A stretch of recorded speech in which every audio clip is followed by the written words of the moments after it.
c'est plein. Ouais, non, super. Super. On va commencer.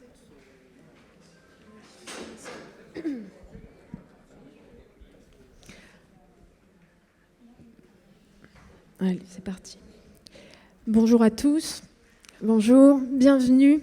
Bienvenue à cette rencontre autour donc de la cité idéale de demain qui rassemble Camille Amoun, Benoît Peters et Thierry Pacaud que je salue. Bienvenue à tous les trois. Je vous précise qu'il y aura un temps de discussion à la fin, en tout cas un temps où vous pourrez poser vos questions, et qu'une séance de dédicace aura lieu aussi à l'issue de cette rencontre, et que nous avons une petite dérogation pour enlever nos masques, mais que malheureusement vous êtes obligés de les garder, donc tenez bon, restez avec nous jusqu'au bout avec vos masques. Merci beaucoup pour cet effort. Je vous présente donc nos trois auteurs. Camille Amoun, vous êtes née à Beyrouth, vous avez vécu 10 ans à Dubaï, vous travaillez sur les questions de résilience et de durabilité urbaine. Vous avez publié votre premier roman Ougarit en 2019. C'était aux éditions Inculte. L'histoire d'Ougarit Jérusalem, un urbanologue réputé, meurtri de voir sa ville natale Alep détruite donc par la guerre, qui va se voir confier une mission complètement folle, trouver une âme à la ville de Dubaï. On va en reparler. Plus récemment, vous avez fait paraître, toujours chez Inculte, Octobre Liban, qui est un court et dense récit qui évoque, à travers une longue rue de Beyrouth que le narrateur arpente, la révolution qui a commencé le 17 octobre 2019 au Liban et qui évoque la crise qui n'a cessé de s'aggraver depuis dans ce beau pays. Benoît Peters, vous êtes écrivain, scénariste et professeur. Vous êtes passé par des études de philosophie, par le HESS. Vous avez publié un premier roman omnibus chez Minuit, c'était en 1976. Depuis, il y a eu d'autres livres, des essais, des scénarios, des expositions. Vous êtes un spécialiste d'Hergé. Vous avez publié la première biographie de Jacques Derrida. Vous avez aussi des fonctions dans le monde de l'édition. Et vous avez aussi collaboré avec différents artistes, dont François Schuiten, avec qui vous avez écrit Les Cités Obscures, dont on va parler aujourd'hui, 16 volumes publiés chez Casterman entre 1983 et 2019, qui ont été ensuite réédités en 4 tomes plus récemment. Une œuvre culte qui a été traduite dans une quinzaine de langues et qui nous plonge dans un monde parallèle, qui a ses cartes, qui a ses villes, qui a ses habitants, qui a ses histoires. Et enfin, Thierry Pacaud, vous êtes philosophe de l'urbain et de l'écologie, professeur émérite à l'Institut d'urbanisme de Paris. Vous êtes l'auteur de nombreux ouvrages.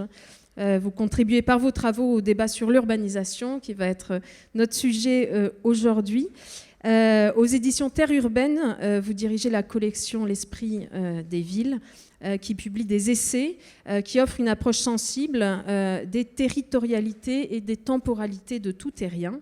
Et c'est dans cette collection que vous avez fait reparaître l'année dernière Demeure terrestre.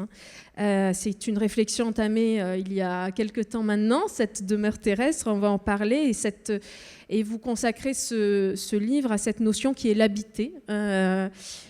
Et on va en reparler tout de suite parce que je voulais commencer avec vous.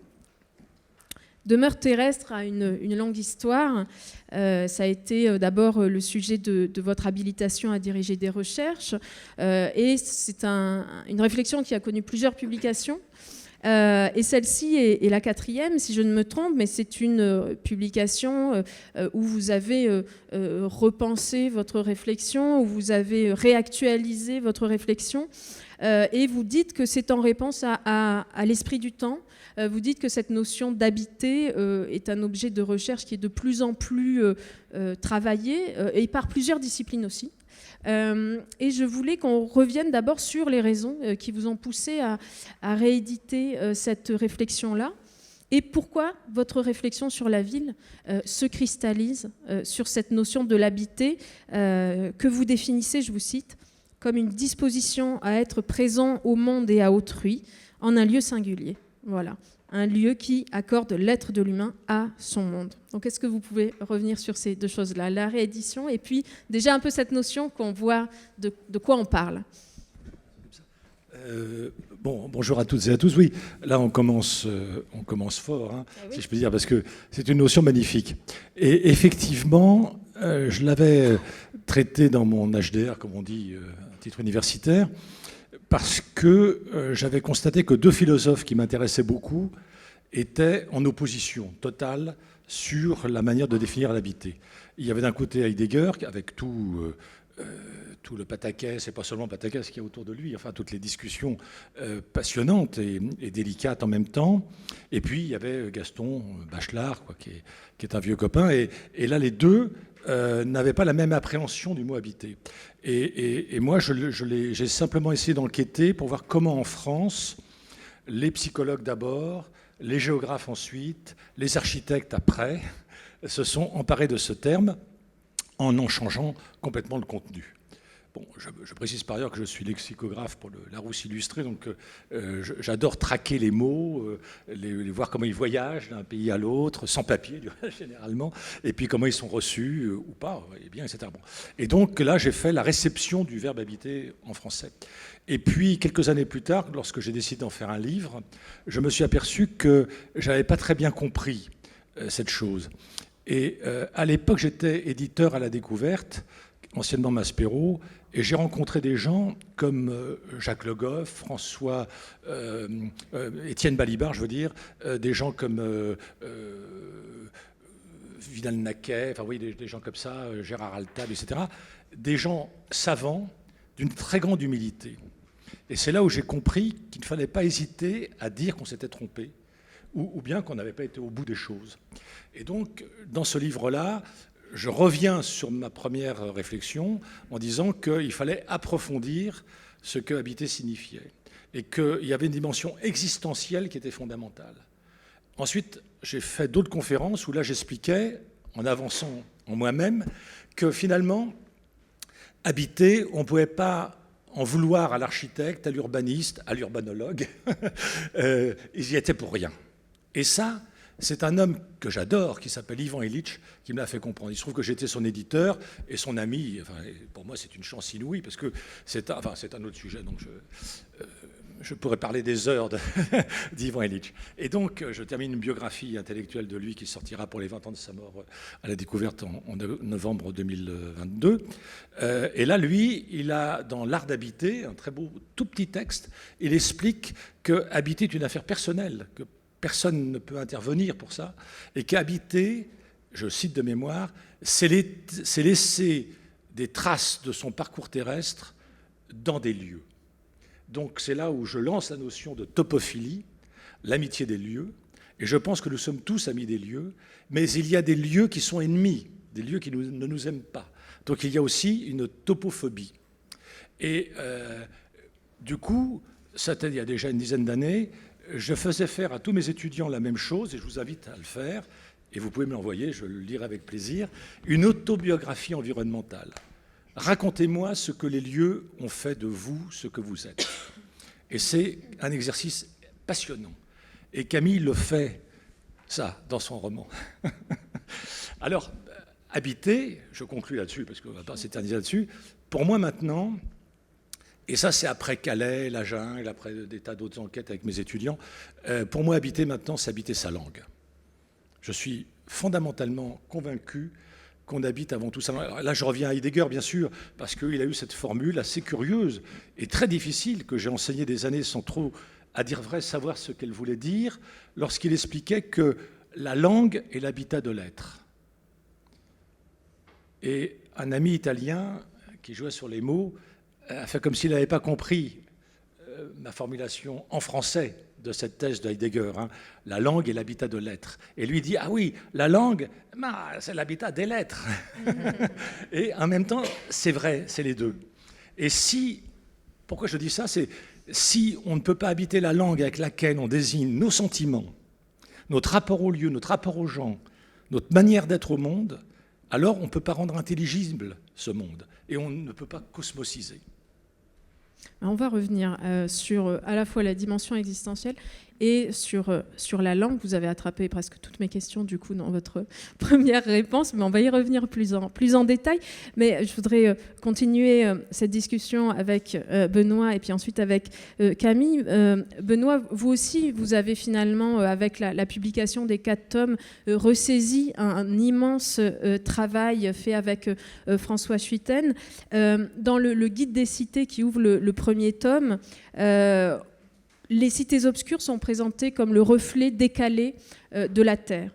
Et vous n'avez pas, c'est le moins qu'on puisse dire, reculé devant cette immense ambition de donner finalement un revers au monde dans lequel nous habitons, en inventant des villes, leur architecture, leurs monuments, leur façon de s'y déplacer, etc. Leur mystère aussi. Est-ce qu'au moment de la parution des 4 tomes, vous, avec le recul, vous vous êtes rendu compte d'une évolution de votre regard sur la conception de la ville, même sur une évolution de vos sources d'inspiration? Qu'est-ce qui s'est passé quand vous avez fait cette réédition-là? Est-ce que vous avez pu avoir ce recul sur votre conception de la ville? Oui, vous formulez bien les choses. Il s'agit d'un retour sur les lieux, même si ce sont des lieux imaginaires, d'un retour sur un travail commencé d'une certaine façon avec une grande ingénuité, comme des jeunes gens qui se lancent dans un territoire inconnu, sans carte, sans guide, sans référence, et qui avancent petit à petit. Et puis on fait un deuxième voyage qui vous fait retraverser un lieu qu'on avait déjà vu, mais aller un petit peu plus loin ou observer une ville sous un autre angle. Et puis de voyage en voyage, même s'il reste sur la carte énormément de vides et de trous, et le monde des cités obscures restera toujours un monde troué. On a 4 gros volumes qui pourraient donner l'impression d'une somme, mais en réalité, ça fuit de toutes parts. Ce n'est pas du tout une chose terminée. Et c'est peut-être une des choses que je préfère d'ailleurs, que ça ne soit pas terminé. Et donc, petit à petit, nous avons rencontré des questions sur la ville, sur l'habité, que nous nous posions peu au début. Nous étions 2 jeunes gens, moi un jeune romancier, François un dessinateur passionné, nous étions des amis d'enfance, nous nous sommes retrouvés à 20 ans. Le père de François Schuiten était architecte, et il rêvait peu le Bruxelles du futur, encore dans les idées de cité idéale. Là, c'était la cité idéale de demain. On voyait chez lui, dans son atelier, des maquettes, de grands dessins au fusain qui nous montraient ce que la ville allait être. Et sur papier, c'était très beau. Quand on se promène dans certains quartiers de Bruxelles, c'est un peu moins bien. Mais comme ça, là, ce projet, cette idéalisation de la Charte d'Athènes, de Le Corbusier, tout ça. Et nous, en même temps, on était déjà, même jeunes, un peu attachés à des aspects qui disparaissaient dans la ville, des bâtiments qui s'en allaient, des architectures qu'on n'aimait pas. Donc, avec tout ça, on s'est lancé, c'était les murailles de Samaris, la fière de Rubicon, des récits où l'architecture avait une très très grande place. Mais au fond, on connaissait assez peu de choses. Il se trouve qu'au fil des ans, l'œuvre nous a changé et nous a permis de mûrir et de grandir. Elle nous a fait voyager, elle nous a fait rencontrer des architectes, des urbanistes, des étudiants. Et petit à petit, notre réflexion sur la ville est devenue, je crois, un peu plus affinée, un peu plus aiguë. Et en même temps, on voyait le monde changer. Et ce qui m'a frappé, puisque les premiers volumes remontent aux années 80, ce qui m'a frappé, c'est que cette utopie urbaine, cette grande utopie moderniste, qui était encore là, ou dont les traces étaient encore là, quand nous avons commencé, et qu'on sent dans un récit comme La fièvre de Bicande, avec un grand planificateur, un homme qui n'est pas architecte ou urbaniste, mais qui se veut urbatecte. Vous êtes urbanologue, mais là, urbatecte, c'est-à-dire avec toute la démesure, la maîtrise, le pouvoir, l'idée de forger la ville de ses mains, de la bâtir de toutes pièces, le fantasme, disons, Brasilia. On s'est rendu compte que cette chose-là, qui était un peu l'objet de nos critiques au début, elle était en train de s'effondrer. Et qu'avec la chute du mur, assez étrangement, c'est toutes sortes d'utopies qui ont été frappées de désuétude. Ce n'est pas seulement une certaine utopie politique qui s'était déjà bien sclérosée, c'est une certaine idée de l'homme nouveau, de la cité nouvelle, de la transformation des choses. Et donc, évidemment, notre travail, qui décrit apparemment un monde imaginaire, mais au fond qui décrit un peu le nôtre sous des angles bizarres, notre travail en a été affecté, bouleversé, transformé. Et petit à petit, je crois, on s'est approché de questions qui sont celles de Thierry Pacaud ou de Camille Hamoun, c'est-à-dire ce que vous, dans votre roman, vous appelez l'Aleph d'une ville, hein, en référence à Borges, que nous aimons tous, ce que vous appelez cette idée de l'habiter terrestre, c'est-à-dire au fond, tout simplement, que l'habitat, que ce soit une simple maison, un petit appartement, une ville ou un territoire vaste et sans limite, ben, c'est bien autre chose qu'un ensemble de fonctions, c'est bien autre chose qu'un ensemble de questions architecturales. C'est vraiment une question métaphysique, c'est une question d'âme, c'est une question de mémoire, vous le dites, c'est une question de langue, mais c'est quelque chose de tellement global que, oui, pour prolonger Heidegger, habiter et être sont deux manières de dire exactement la même chose. Bien sûr, nous ne le disons pas sous forme de traité, ce n'est pas un travail théorique, mais je pense que si peut-être des lecteurs se sont attachés à ces livres, c'est parce qu'ils leur parlaient d'eux. Parce qu'après tout, vous savez, un monde imaginaire, ça peut être quelque chose d'extrêmement ennuyeux. Vous bâtissez un monde et puis vous espérez que d'autres vont y venir. La seule chose qu'on espère, c'est qu'il ait suffisamment de résonance pour qu'un lecteur, une lectrice, en France, en Belgique ou au Japon ou en Afrique, ait envie tout d'un coup de l'habiter temporairement, parce que la lecture, c'est une autre forme de l'habiter. On va reparler de cette idée de résonance.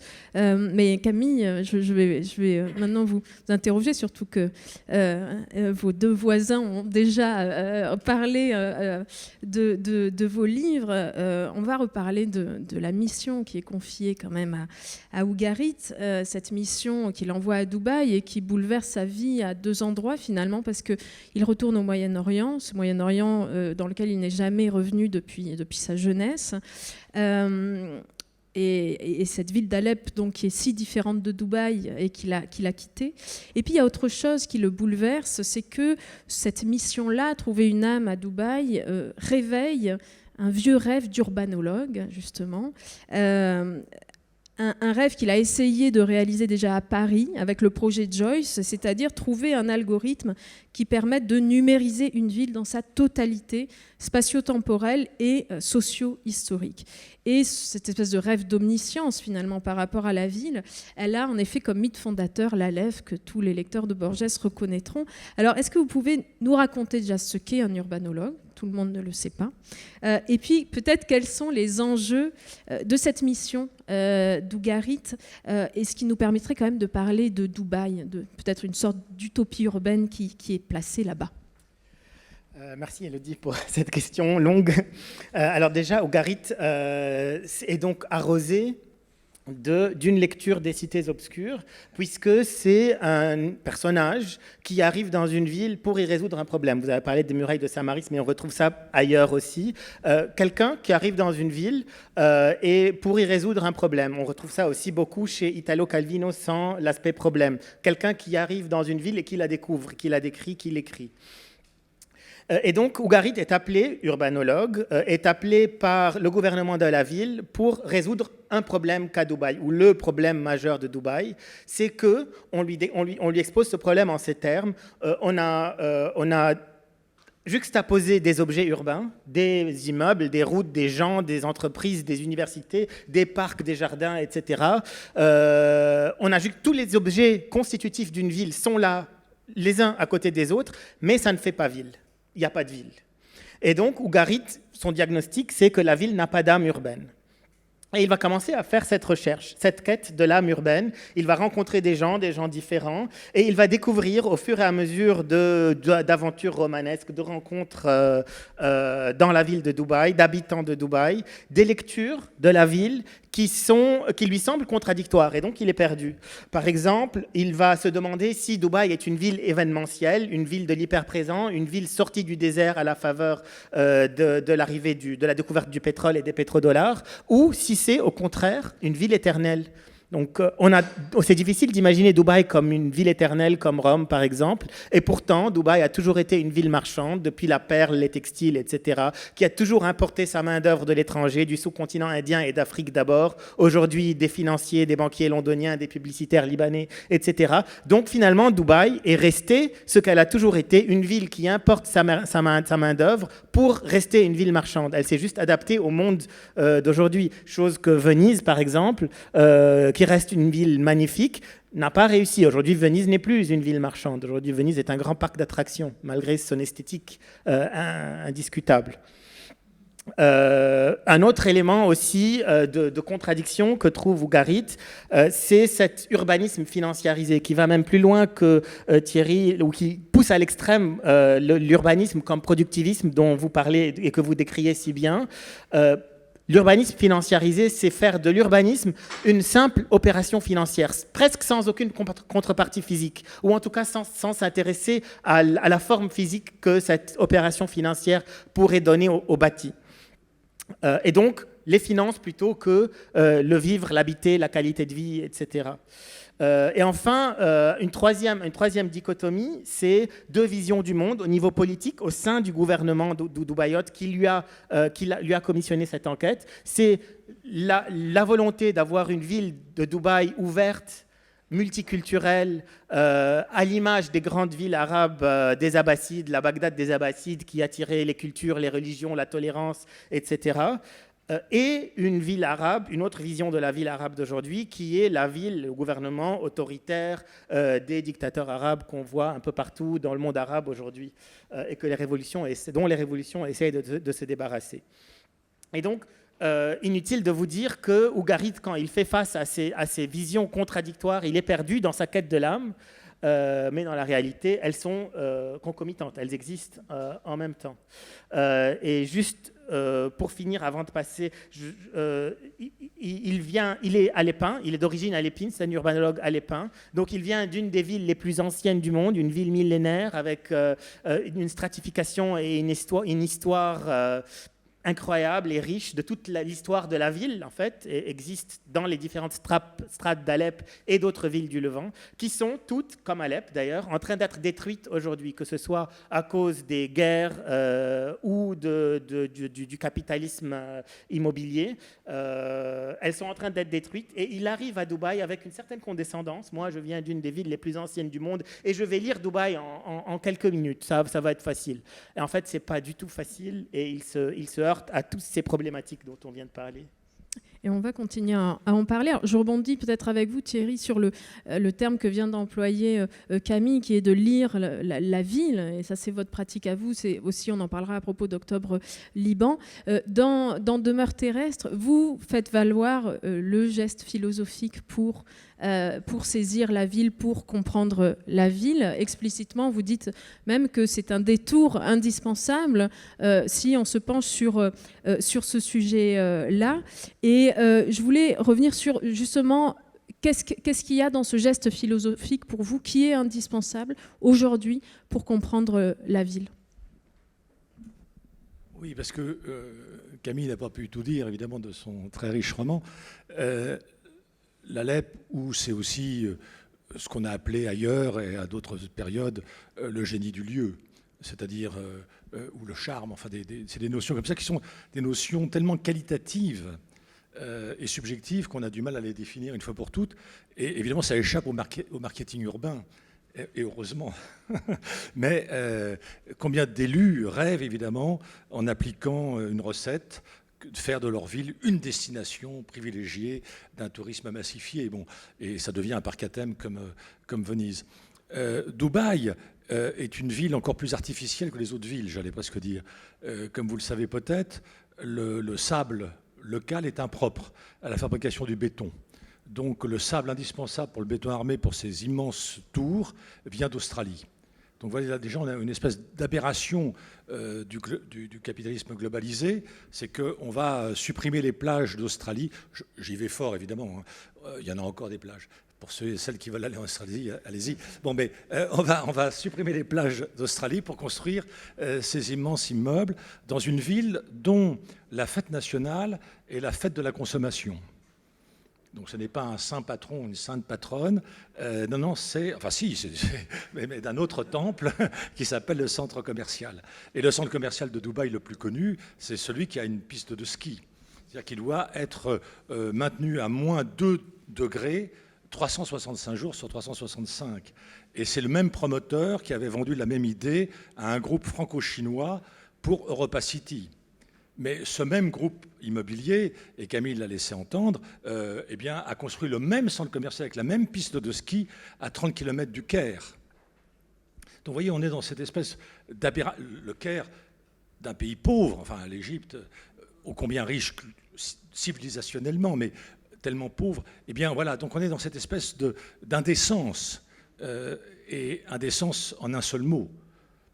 Ce qui me permet de parler d'indécence en plusieurs mots, qui manquent pour faire ville. Alors, pour moi, qui travaille depuis si longtemps sur la ville, je ne m'étais jamais doté d'une définition.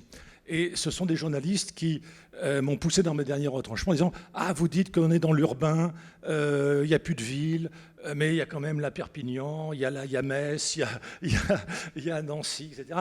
Il y a quand même des villes, enfin, qu'est-ce que vous racontez ?» Et alors, du coup, j'ai défini la ville. J'aime pas trop les définitions, mais parce que je crois que ça se construit toujours, ça ne se donne pas d'abord. Mais du coup, j'ai expliqué que pour moi, la ville était l'heureuse combinaison de 3 qualités. La diversité, l'urbanité et l'altérité.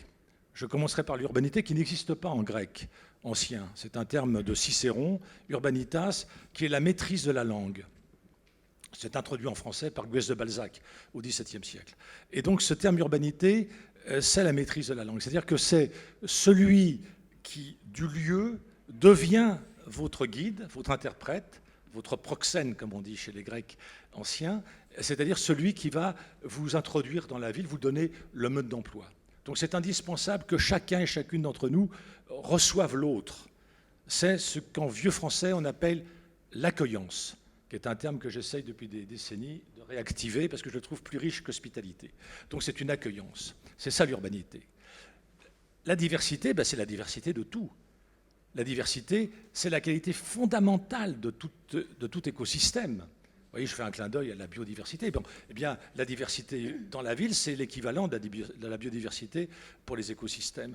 Plus il y a de religions, plus il y a de parler, plus il y a de recettes culinaires, plus il y a de vêtements, plus il y a de coiffures, plus il y a d'activités économiques, etc., mieux c'est.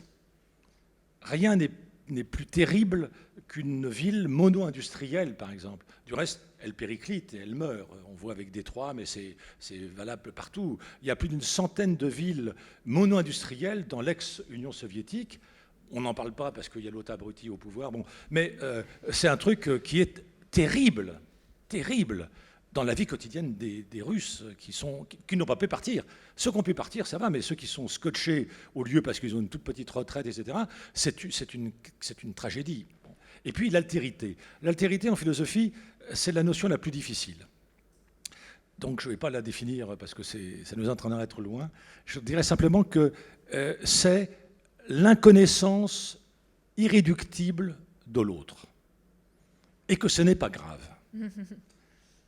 Jamais je ne serai ce que mon arbre, un magnolia, à vos souhaits, un magnolia dans mon jardin, je lui parle tous les jours, mais jamais je ne serai ce qu'il comprend de ce que je lui raconte. Jamais, l'autre jour j'étais à bicyclette, un oiseau me suivait, je dialogue avec lui, enfin je croyais dialoguer avec lui, mais oui, je pense qu'il m'a répondu, mais je ne le sais pas, c'est ça l'altérité. Moi qui suis athée, je ne saurais jamais ce qu'est la communion pour un chrétien, le pardon pour un juif. Enfin, je tombe même dans des stéréotypes, vous voyez. Bon, le plaisir pour une femme, etc. C'est ça, l'altérité. Et ce n'est pas grave. Longtemps, on a cru que c'était grave. On a appelé ça l'universalisme. Je suis de plus en plus convaincu que nous sommes dans le pluriversel. Alors, sur ce qui... On va continuer peut-être sur ce qui constitue, selon chacun de vous, la ville. Et Benoît Peeters, je me tourne vers vous pour évoquer quelque chose qui m'a beaucoup intéressé dans les cités obscures, qui est que dans le guide des cités au début, vous nommez tous ceux qui ont déjà évoqué les cités obscures, parce qu'en fait, vous n'êtes pas du tout les premiers. Novalis en a parlé, Maeterlinck en a parlé, Julien Gracq, Kafka, Cadaré, Borges, que l'on retrouve. Sans compter les graveurs, les peintres, etc., etc. Et puis, il y a autre chose dans cette épaisseur-là de votre travail, c'est que les cités obscures ont leur mythe. Il y a, je pense au mythe de la tour, hein, que l'on trouve dans le tome 2, avec le personnage de Giovanni Battista. Je pense à l'archiviste aussi, Isidore Louis, chargé contre son gré d'une enquête sur les mythes et les légendes des cités obscures. Dans quelle mesure, pour vous, c'était important, c'était indispensable de créer aussi un imaginaire, de créer des mythes et des légendes à ces villes? Alors, vous parlez d'épaisseur, qui est un mot que j'aime bien et qui se rapproche, qui ne compte pas seulement pour le nombre de pages, des volumes, mais peut-être qu'on va retrouver pour la ville et pour l'habiter dans l'idée simple de palimpseste, cette possibilité d'écrire plusieurs fois sur la même surface, ce que nous n'arrêtons pas de faire. Nous empruntons une rue, nous marchons sur une place, nous nous asseyons à une terrasse, nous sommes tous dans le palimpseste. À chaque instant, il y a eu tant de gens qui sont passés avant nous et ce lieu s'est tant transformé. Nous avons d'ailleurs toujours une attirance pour ces images des lieux que nous connaissons sur l'avant-après. N'importe quel café qui vous montre des photos de ce que c'était en 1850, en 1900 ou en 1960 nous attire. Ça, c'est fondamental. Et je pense que dans les cités obscures, qui sont une construction artificielle d'une certaine façon, nous avons travaillé là-dessus. Donc, par exemple, effectivement, la tour est un événement peut-être mythique qui marque l'an 0, puisque le calendrier des cités obscures est un peu différent. Et la tour, il y en a des représentations multiples.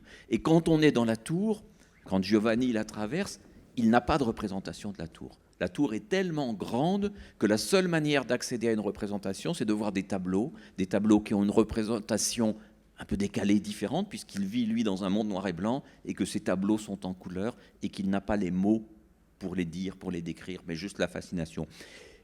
Pour moi, ce qui par-delà les cités obscures me touche et m'importe dans toutes les questions sur l'habité et l'urbain aujourd'hui, et je dis peut-être avec d'autres mots ce que Thierry et Camille racontent, ce serait par exemple l'idée qu'on oscille en permanence entre la demeure et le devenir. Demeure, c'est un mot français magnifique, vous l'utilisez dans votre titre, c'est aussi le titre d'un livre de Jacques Derrida. Demeure, évidemment, c'est à la fois le nom du lieu que l'on habite et c'est un verbe, demeure, un impératif. Entre ces deux choses, il peut se passer beaucoup de choses. Par exemple, dois-tu demeurer ou peux-tu te déplacer, bouger? Donc déjà, la fixité, le nomadisme comme chance ou comme accident, comme volonté ou comme imposition de la vie, c'est, je crois, une question fondamentale. Mais demeure et devenir, pour moi, sont les deux dimensions d'une ville et d'un lieu aimé, peut-être d'une maison. Et nous sortons d'une longue période, enfin, ça fait un petit moment qu'on en est sorti, mais nous sortons d'une longue période qui était celle de la table rase, de la ville absolument nouvelle, de la machine à habiter. Au fond, nous sortons d'une longue période où la fonction dominait l'urbain. C'est-à-dire où des gens, animés de très bonnes intentions, voulant apporter à chacun de l'espace, de la lumière et un certain confort, une certaine modernité, ont pensé que nous allions habiter, oserais-je dire, unidimensionnellement. C'est-à-dire que l'urbain, depuis les plus petites échelles jusqu'aux plus vastes échelles, relevait somme toute des arts de l'espace. Et ce qu'un travail comme les cités obscures peut apporter, mais qui rejoint beaucoup de textes, de la littérature et de films, etc., ce que ça peut apporter, c'est de redire qu'il ne s'agit profondément que d'une question de temps. Nous habitons vraiment dans le temps, et chaque maison, chaque appartement, même récent, même avec une histoire courte, une histoire imparfaite, est liée à cette dimension-là. Et donc, on retrouve Venise, où la demeure est là, par excellence, et où le devenir peut-être manque. Et je pense que, par exemple, pour tous les agents d'une ville aujourd'hui, tous ceux qui s'en occupent concrètement dans les fonctions politiques comme dans les fonctions les plus terre-à-terre ou les plus financières, s'il n'y a pas cette tension entre la demeure et le devenir, c'est-à-dire pas de table rase, n'oublions pas tout ce qu'il y a eu, ne faisons pas comme notre Robic dans Urbicante qui veut détruire absolument la partie ancienne de la ville pour la rebâtir en harmonie avec ce qui existe, dans cette idée un peu folle de l'urbanisme vu d'avion, des grandes symétries, des grands axes, des grands équilibres que personne ne vit. On a besoin de la demeure, mais on a aussi besoin, et pensons à une ville comme Paris, on a aussi besoin profondément du devenir, c'est-à-dire aussi d'une désacralisation de la ville. Par exemple, Paris, qui a un complexe énorme aujourd'hui par rapport à la verticalité. L'idée que la verticalité, ce serait le mal en soi, depuis la tour Montparnasse de sinistre mémoire. Voilà, Paris, pour intégrer, pour dépasser cette frontière grotesque entre l'intramuros et l'extramuros, le mur étant devenu le périphérique, va devoir se confronter vraiment à la verticalité et accepter qu'il n'y a pas d'âme de Paris qui serait mise en péril par un en soi de la verticalité, mais il y a simplement des bons usages et des mauvais. Mais si on n'est pas projeté dans le devenir, c'est-à-dire si on porte nos grandes villes européennes dans la nostalgie et qu'on laisse aux autres, aux villes chinoises ou africaines, l'idée d'un devenir sauvage et ample ou à une dubaïsation, je pense qu'on se trompe des deux côtés, quoi. C'est-à-dire d'un côté, il manque peut-être à Dubaï cette inscription mémorielle un peu forte, mais à d'autres villes, il y a le culte mémoriel qui peut devenir tout aussi inhibant et absurde. Alors, oui, alors peut-être très court alors. Pour enchaîner, parce que simplement que ça fait quelques années que j'ai enfin compris qu'on ne peut pas parler de territoire sans parler de temporalité. Et donc, je suis tout à fait d'accord avec ce qui vient d'être dit. Le territoire, c'est du temps. Et je donne un exemple que j'aime beaucoup, c'est celui qui m'a été soufflé à l'oreille par Bachelard. Quand il parle de l'enfance, l'enfance n'est pas... Lui, il inverse les choses, il dit que l'enfance, c'est à la fois une période de la vie, mais c'est aussi un pays dont on aura toujours la nostalgie. Et donc je crois qu'il faut qu'on ait cette capacité d'aller de l'un dans l'autre, c'est-à-dire de penser le territoire comme du temps et penser le temps comme aussi un territoire. Et combiner les deux. Et manere en latin, qui veut dire demeurer, et habiter aussi, indique bien qu'il y a du temps et pas simplement un lieu. Et en français, ce qui n'est pas valable pour toutes les autres langues, le mot lieu indique à la fois un moment, ça a lieu à telle heure, et ça a lieu à tel endroit. Donc on a bien là cette espèce de jeu entre ce que Bachelard appelle la rythme-analyse d'un côté et la topo-analyse. Mais je ne veux pas monopoliser là-bas. Merci beaucoup. Merci.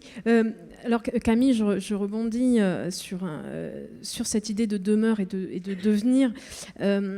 Quelque chose qui est très beau dans Ougarit, c'est un personnage secondaire qui s'appelle Auriol, qui est un libraire déchu, un capitaine au long cours, un explorateur en deuil de terre à explorer. Il y a une scène de discussion et Ougarit écoute Auriol parler du détroit de Gibraltar. Et en l'écoutant parler de Gibraltar, il imagine qu'il y aurait un Aleph préhistorique à cet endroit-là. Et puis, dans la même scène, il repense aux mots d'Ali Al-Jumeiri, donc celui qui lui confie cette mission à Dubaï, lors d'une promenade à Dubaï sur le quai des Boutres.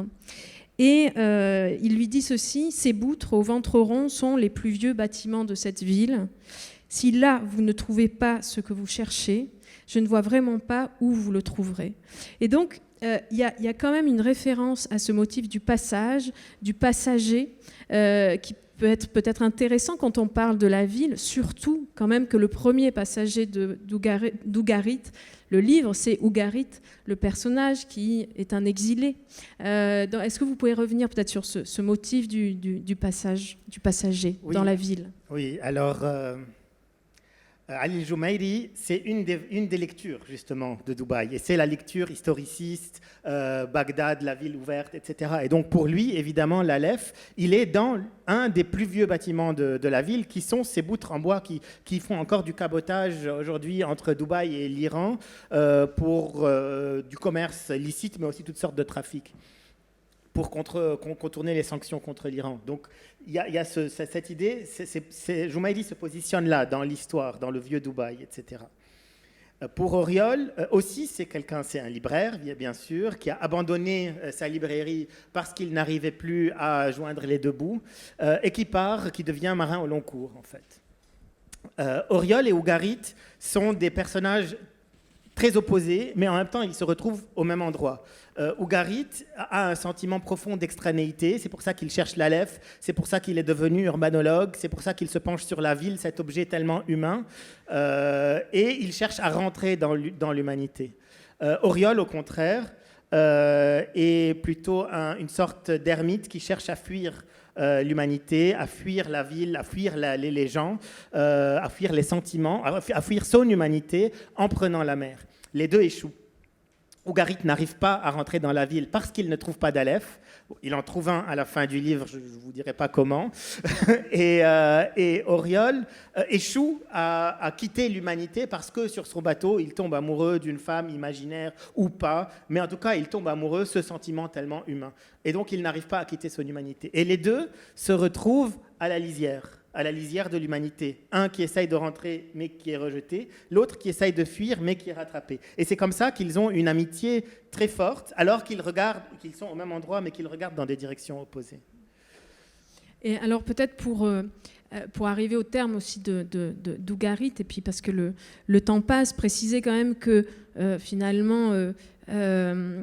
c'est aussi, Ugarit, un hymne à la littérature, parce que finalement, la solution qu'Ugarit trouve pour essayer de percevoir ce qu'est vraiment une ville, c'est finalement de se mettre à écrire. Donc, il faudrait quand même arriver jusque-là.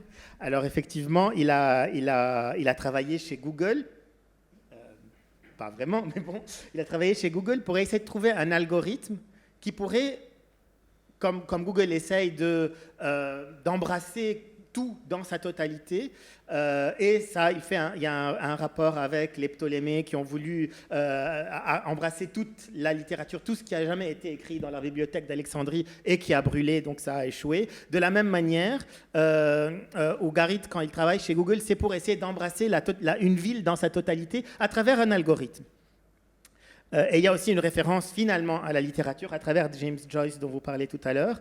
Joyce, dans son livre Ulysse, il dit avoir écrit ce livre sur Dublin pour que si jamais Dublin venait à être détruite, elle pourrait être reconstruite brique par brique rien qu'en lisant ce livre. Et donc c'est là qu'Ugarit a il est mu par cette volonté de trouver un Aleph pour pouvoir voir, comme dans la nouvelle de Borges, on voit pour pouvoir écrire, voir tout simultanément pour pouvoir écrire sa ville d'Alep qui est en train d'être détruite.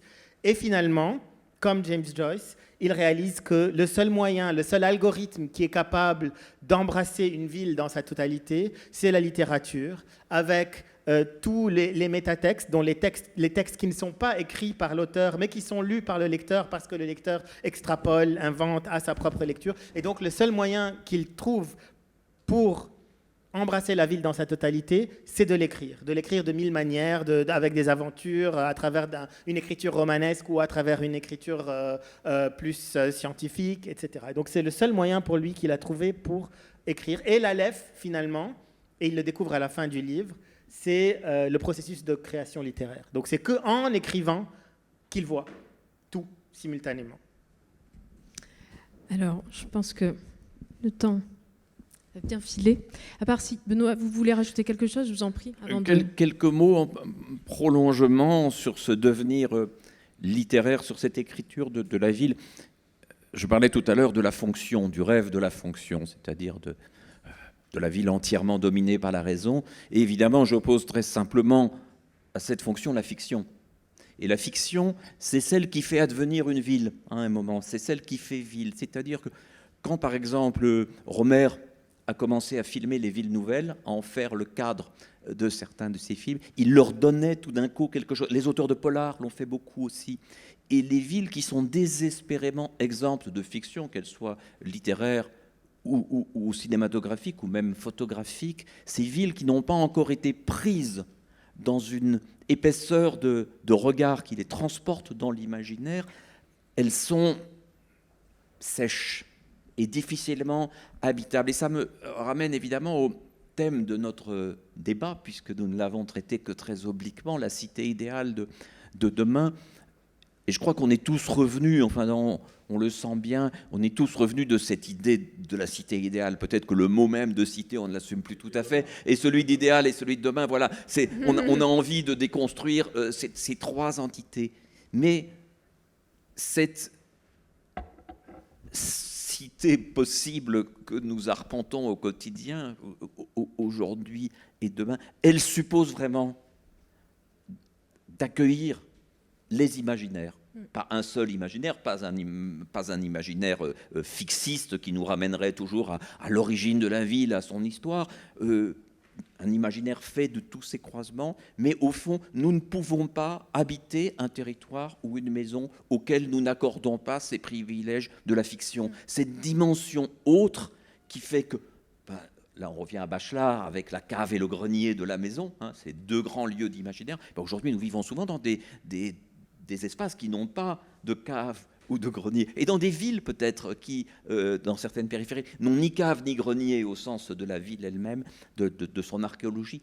Et c'est ça qu'il faut arriver à favoriser multiplement, vous savez, comme ces espaces verts qui ont été dessinés par les urbanistes, avec des trajets qu'il faudrait prendre, et puis ces traces de pas que vous voyez, et qui dessinent une allée petit à petit par l'endroit où les gens passent. Ça, c'est le début de la fiction. Voilà. Et ça, s'il y a un idéal de la cité, pour moi, il est là, c'est-à-dire dans cette manière dont un espace qui semblait au départ inerte devient un espace habité, et habité par le flâneur, habité par la dérive, habité par l'accident, et même peut-être le déplaisant.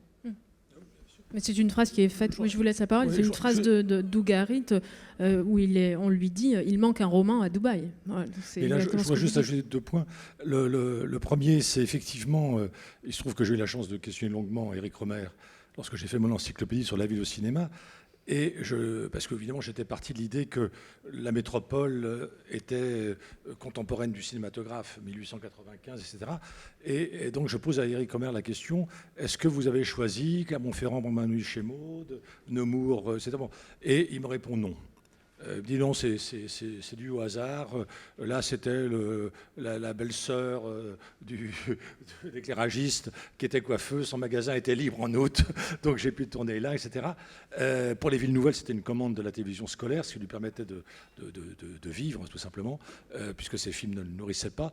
Il est agrégé de lettres, il est prof de français. Il commence par un roman qui s'appelle Elisabeth, publié chez Gallimard en 1947. Ensuite, il entre au cahier du cinéma. Enfin, je ne vais pas raconter tout ça, c'est trop primant. Et donc, ce que j'ai compris, c'est qu'en fait, les cinéastes parlent avant tout du cinéma.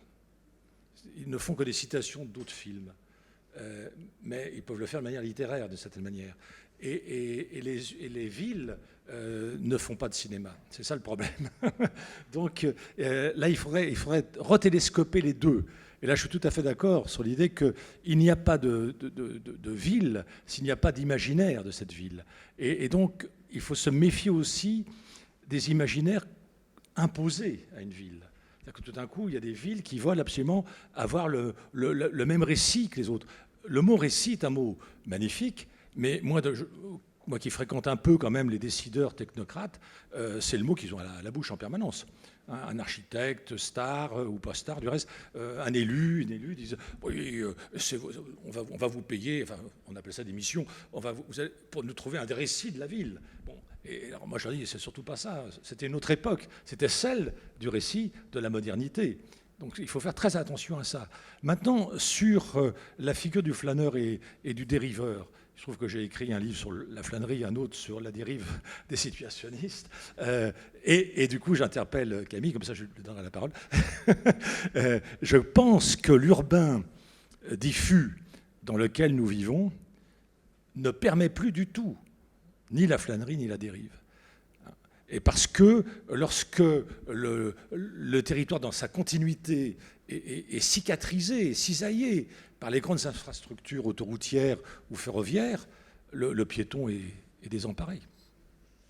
Ougarit est désemparé quand il arrive à... Et d'ailleurs, il ne peut pas arpenter Dubaï à pied. Il a besoin de l'arpenter en voiture, ce qui pour un dériveur, un flâneur ou un psychogéographe est une aberration. Et pourtant, il doit bien arpenter cette ville pour essayer de la comprendre, de la lire.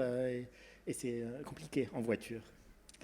Je me tourne vers vous pour vous laisser la parole si vous avez des questions pour les dernières minutes que l'on a. Et il n'y a pas de micro qui va circuler, donc parlez très fort. On est dans une petite salle, donc n'hésitez pas.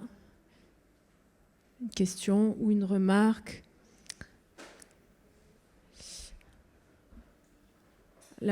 Ouais, alors. Oui, monsieur ?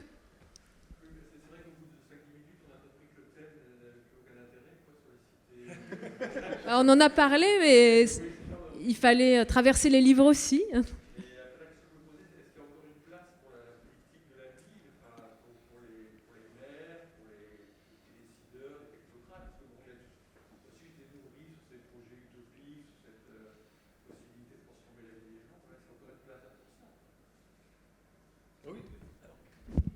Oui, mais alors du coup, c'est là où ça a changé.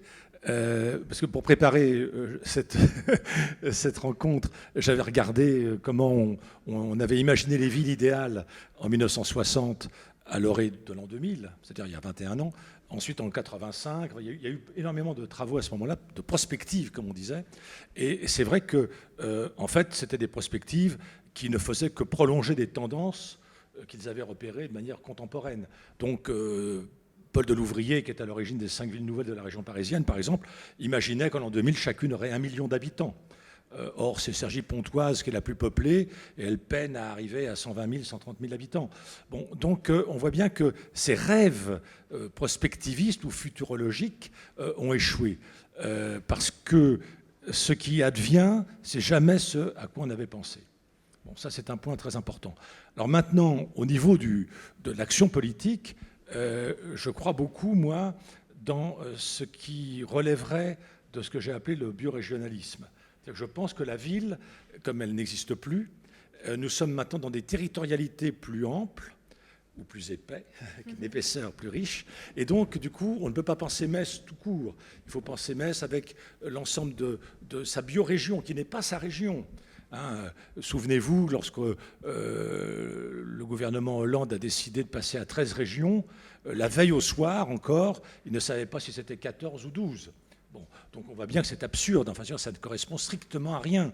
Dans les scénarios qu'on peut élaborer aujourd'hui, comme ceux que j'ai publiés dans Mesures et démesures des villes, moi je suis plutôt pour à peu près 200 à 300 biorégions pour la France, en partant des bassins versants, c'est-à-dire en partant d'une qualité fondamentale de nos géographies qu'on ne peut pas gommer, du moins encore aujourd'hui, qui sont les réseaux des fleuves et des rivières, qui constituent vraiment l'armature fondamentale de ce qui devient l'agriculture ici, de ce qui devient l'artisanat là, de ce qui devient la vie aussi de loisirs, avec la pêche, le canotage, etc. etc.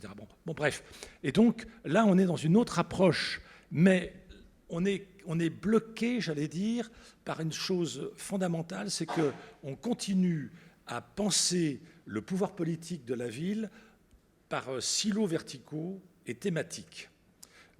J'ai publié une tribune dans Libération, mais comme la presse écrite, plus personne n'a lit, c'est passé inaperçu, après les élections municipales, en disant qu'il fallait écologiser les conseils municipaux. Aucun maire m'a entendu, enfin, ils s'en foutent. Bon. Et qu'est-ce que je voulais dire ? Je voulais dire par là que l'écologie est une méthode qui est transversale, qui est processuelle et qui est interrelationnelle. Il n'y a plus de monsieur et madame sécurité, monsieur et madame parquet jardin, monsieur et madame logement, monsieur et madame mobilité. Tout ça doit disparaître parce qu'il faut qu'il y ait un pouvoir partagé collégial qui soit transversal.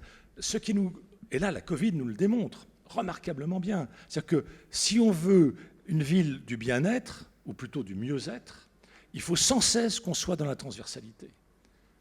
Je ne peux pas simplement réformer ici l'école. Non. Si je réforme l'école, je réforme les parquets jardins, je réforme la circulation automobile, etc., etc. C'est mon sujet en ce moment. Je travaille beaucoup sur les enfants. Je préside la rue aux enfants. Je pense qu'une ville décidée par les enfants sera magnifique pour tout le monde. J'arrête. Merci. Est-ce qu'il y a une autre question ?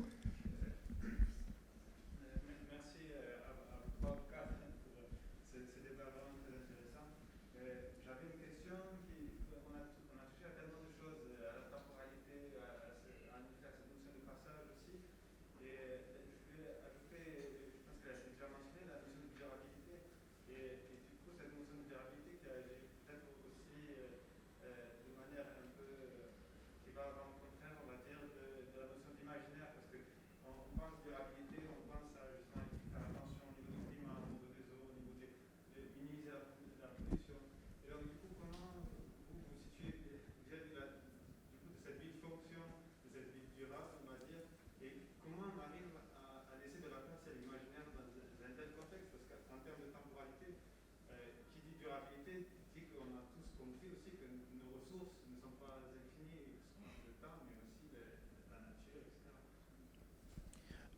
J'ai envie de dire juste quelques mots dans le prolongement de votre question, qui est que peut-être aujourd'hui, on a culpabilisé l'utopie, on a culpabilisé les visions, on a vu toutes leurs dérives possibles, autoritaires, voire totalitaires. Et du coup, il y a parfois une inhibition chez ceux qui décident et qui finissent par être dans la pure gestion.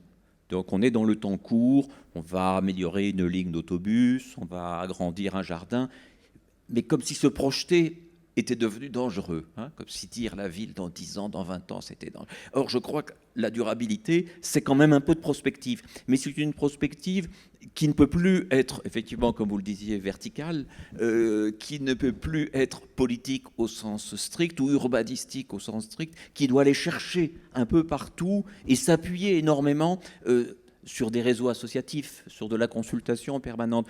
Bruxelles, qui est une ville sinistrée, un peu comme Beyrouth, dont on n'a pas eu le temps de parler pour de toute autre raison, puisque Bruxelles l'a fait tout seul. Bruxelles, quand la ville s'est détruite, il y a un phénomène extraordinaire qui est apparu, c'est les comités d'habitants, c'est les comités de quartier, c'est les associations qui ont fleuri. Les tours montaient, mais en même temps, la conscience urbaine se répandait partout. Et à un moment, ça a généré des solutions locales assez fortes. Et je crois qu'on ne doit pas s'interdire cette prospective, on doit simplement peut-être la déhiérarchiser. Mais aujourd'hui, après avoir vu tous les travers de l'utopie et toutes ses lourdeurs, j'aurais tendance à plaider pour des retours d'utopie modestes ou locales. Voilà, ne pas s'interdire de rêver et ne pas s'interdire de proposer plusieurs visions d'un quartier, d'une région, d'une situation, quitte à ce que ça ne se fasse pas. Parce qu'au moins ça agite les idées et ça ne nous donne pas le sentiment qu'on doit simplement continuer, sécuriser, maintenir et perdre toute cette dimension du devenir que j'essayais d'évoquer tout à l'heure. Pas seulement les utopies avec plusieurs options, j'allais dire, l'expérimentation. Je pense qu'en France, en particulier, on est très frileux sur l'expérimentation. Parce qu'aussi, on a derrière l'idée, qui n'est pas fausse en soi, bien sûr, d'une égalité républicaine. Et donc, du coup, à partir du moment où c'est une égalité républicaine, c'est valable partout, sur l'ensemble du territoire. Or, il y a des inégalités territoriales, inégalités pas socio-économiques, mais d'appréciation, de nature, enfin, etc., bon, d'histoire, de patrimoine, etc.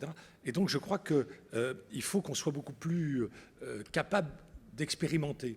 Avec la Covid, il s'est développé en France, j'appartiens à ce réseau maintenant qui s'est créé à l'instant, enfin il y a quelques semaines, de la classe dehors. Bon, parce que des instituts étaient très tristes de voir leurs élèves avec un masque. Donc ils ont dit, si on est dehors, on va pouvoir retirer les masques. Donc ils ont fait la classe dehors.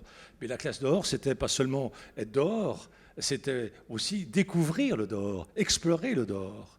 Alors, bon, moi, du coup, ils m'ont demandé de participer à leur collectif parce que j'avais écrit un livre sur la ville récréative, sur les enfants dans la ville, et je donnais la définition suivante de l'enfant. Je disais que l'enfant l'enfant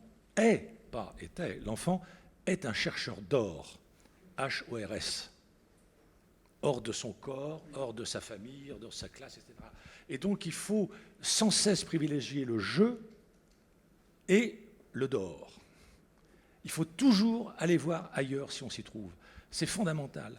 Et donc, c'est pareil pour la ville. Il ne faut jamais la figer dans un état qu'on considérerait comme magnifique. Les fonctionnalistes, il a très bien dit, les fonctionnalistes, eux, c'est facile. Parce qu'il y a une fonction. Donc, voilà, allez, hop, c'est gagné. mais le bonheur, on le sait tous, n'est jamais statistique. Merci. On arrive. Non, j'ajouterais juste un point. Oui. Non, mais tout petit, parce que c'est une phrase qui est dans La poétique de l'espace de Bachelard, où il cite le poète Joé Bousquet.